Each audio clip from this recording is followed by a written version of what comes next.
The year was 3247, and humanity had spread far beyond the solar system, colonizing distant worlds in the Perseus cluster.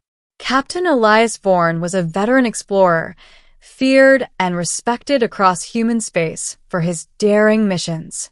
Yet, even his courage could not save him from what was about to unfold. He had been sent to survey an uncharted planet, designated Tessara 9, after the deep space signal it emitted suggested an anomaly. Upon landing, the crew encountered a barren, fog-choked landscape, punctuated by jagged black cliffs that scraped the sky. The air was thin but breathable, yet there was a sense of wrongness, like the planet itself was aware of their presence. Within hours, disaster struck. A rogue plasma storm tore through their landing site, striking Vorn directly with a massive energy surge. His body was fractured, his systems failing, and his crew could do nothing. They watched helplessly as the man they had all admired as fearless and unbreakable collapsed, his chest smoking from internal burns. "Get him to the med bay," shouted Lieutenant Kara Rhine, her voice trembling. But the ship's medics were powerless. Advanced nanite injectors and life stabilizers could do only so much. The captain was dying, and he knew it. I'm not going to make it," Elias gasped. His vision swam, and the edges of the medbay blurred into darkness. "Tell them, I tried." It was then that they noticed something, an alien figure, watching silently from the shadows of the fog outside. She was tall, impossibly thin, with translucent skin that glowed faintly in the dim light. Her eyes were black pools that seemed to drink the light. She moved with an elegance that suggested she had no bones, or perhaps that her bones were not like human bones.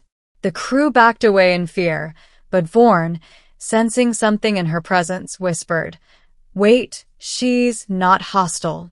The alien stepped forward, gliding effortlessly into the med bay.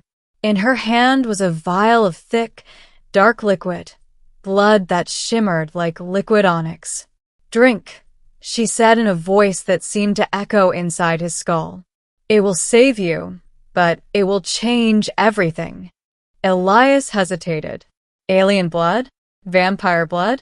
The word barely registered in his mind before pain tore through his chest again, and he realized he had no choice. "Do it," he croaked.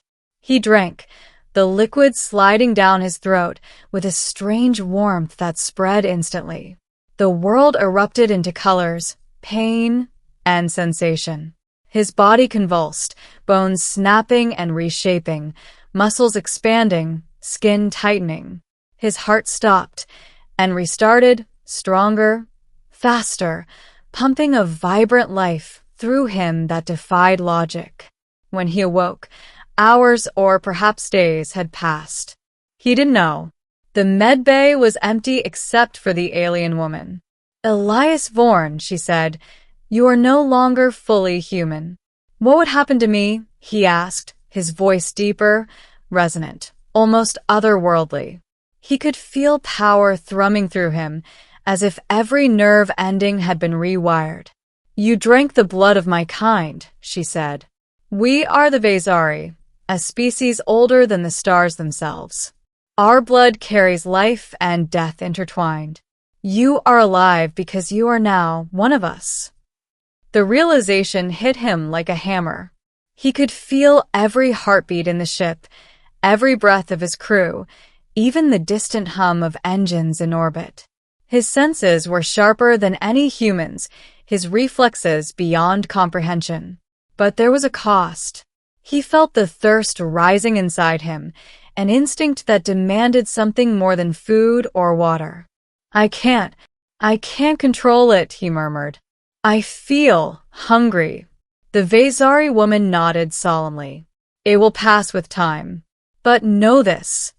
The universe will fear you, Elias Vorn, because what you are now is beyond anything humanity has ever faced."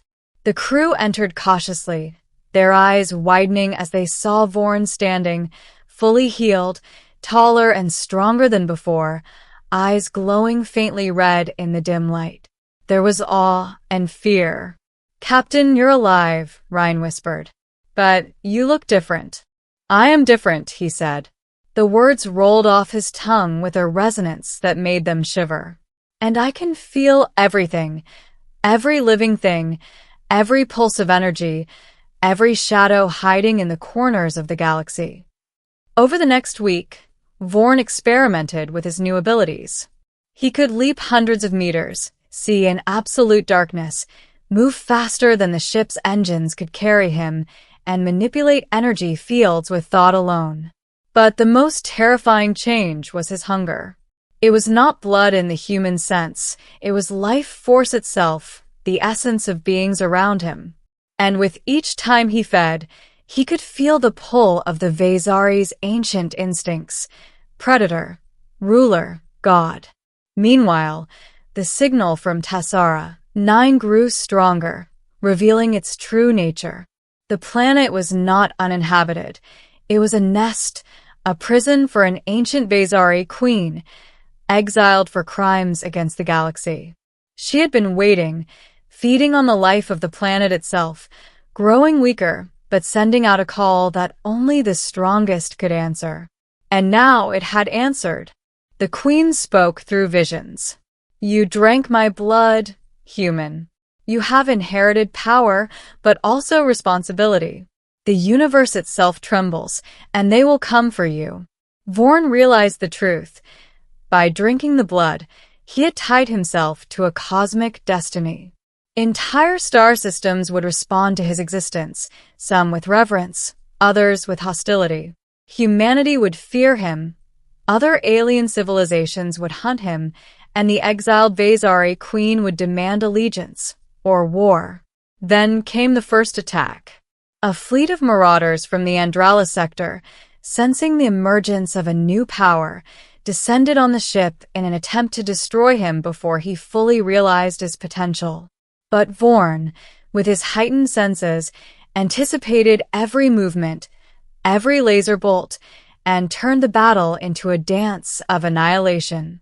Ships exploded before they could fire, crew members shielded by the faint hum of his presence. When the smoke cleared, not a single enemy survived. But it was not triumph he felt, it was horror. The universe feared what I have become, and now I understand why. The Vezari woman, who had revealed herself as Kalira, became his mentor. She taught him to control his hunger, to navigate the labyrinth of the galaxy's politics, and to conceal or wield his powers as needed. Under her guidance, Elias learned to walk the line between savior and predator. He realized that his very existence could unify the galaxy or annihilate it. Months passed. Vorn grew stronger, more cunning. But every time he extended his influence, whispers of fear reached him. Planets barred their doors, fleets were mobilized against him, and the exiled queen's presence lingered like a shadow over his mind. He was not just a man anymore. He was an apex being in a universe not prepared to confront his existence. Then the vision came. The queen herself appeared before him, her form larger than any ship, radiating darkness and light intertwined. "You have drunk my blood, human. Now you stand before me. Will you serve, or will you challenge the order of the cosmos?" Vorn's heart, or what passed for it now, hammered. He could feel the pull of obedience, of becoming a vessel for her will. But he had seen humanity, had felt their hope and fragility. He would not let the universe bend solely under Vezari rule.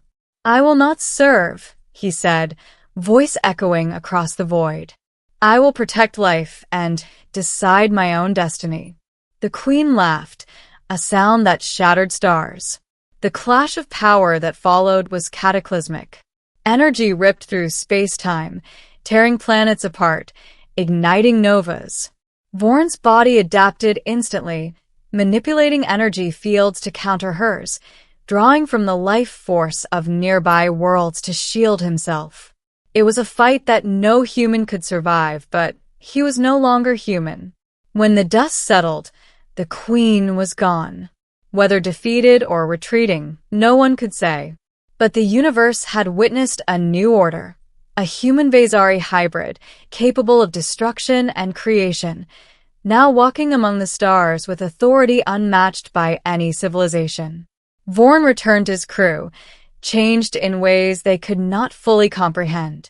He no longer spoke of simple missions or exploration. He spoke of alliances, of keeping the fragile balance between species, of preventing the chaos that such power could bring.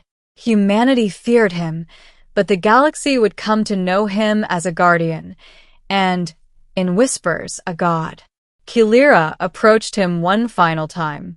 "You have survived what none should endure, Elias Vorn. But remember this, power is not enough. It is wisdom that will decide the fate of the universe. Choose carefully." He nodded, understanding now the truth he had learned in the crucible of alien blood and cosmic terror. He was alive, more than alive, and yet, the universe itself had become his responsibility. One wrong step, and entire star systems would crumble. One right step, and perhaps, just perhaps, life could thrive under his watchful presence. Elias Vorn, the man who had been dying on a distant, fog-choked planet, now looked out into the infinite void of the Perseus cluster. Stars shimmered with new light, civilizations whispered of him in fear and awe, and the universe itself trembled at his existence. He smiled, not for victory, but for the beginning of a new era, one that would terrify and inspire the galaxy in equal measure.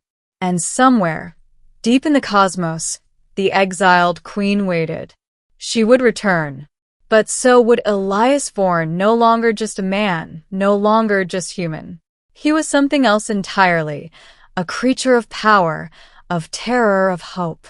A being that had drunk the blood of an alien vampire and survived to terrify the universe itself.